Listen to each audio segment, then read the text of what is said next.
After U.S. Army Second Lt.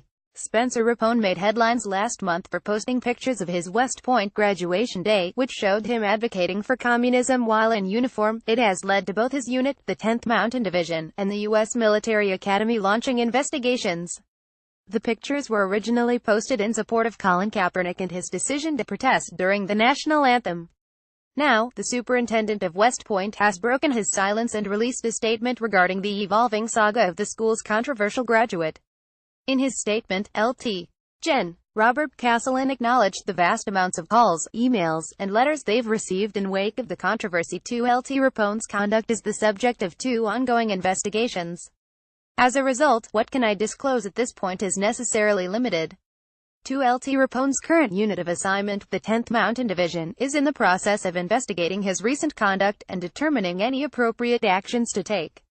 I directed an additional investigation last week to look inward at the USMA's policies and procedures as they pertain to Cadet Rapone's time at USMA, and USMA's determination of his suitability for graduation and commissioning. It is my duty to thoroughly investigate concerns pertaining to the effectiveness of our systems and processes to maintain the outstanding quality of USMA graduates that the nation expects, he added.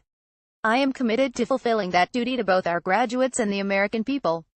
It is imperative that this be done right. Castellan also addressed an open letter written by a former professor who authored a damning report that revealed Cadet Rapone was reported to his chain of command for his extremely unprofessional behavior and his pro-communist social media posts.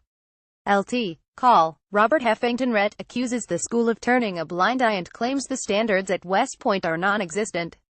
Castellan took issue with the accusations from a former West Point cadet. Like many of you, I have also recently read Lieutenant Colonel U.S. Army, retired Heffington's open letter, criticizing the Academy leadership, to include calling us liars. I do not take these allegations lightly and provide you a response with facts addressing his allegations, and then you can judge for yourself whether our graduates are serving our nation with character imbued with the values of duty, honor and country, or not. As more information comes to light on Rapone's actions, calls for his commission to be nullified have come from as high as the United States Senate, such as from Sen. Marco Rubio RFL, who wrote in a letter to the acting Secretary of the Army, in part Rapone should be required to pay back in full the cost of his education and the United States Military Academy should consider revoking his degree.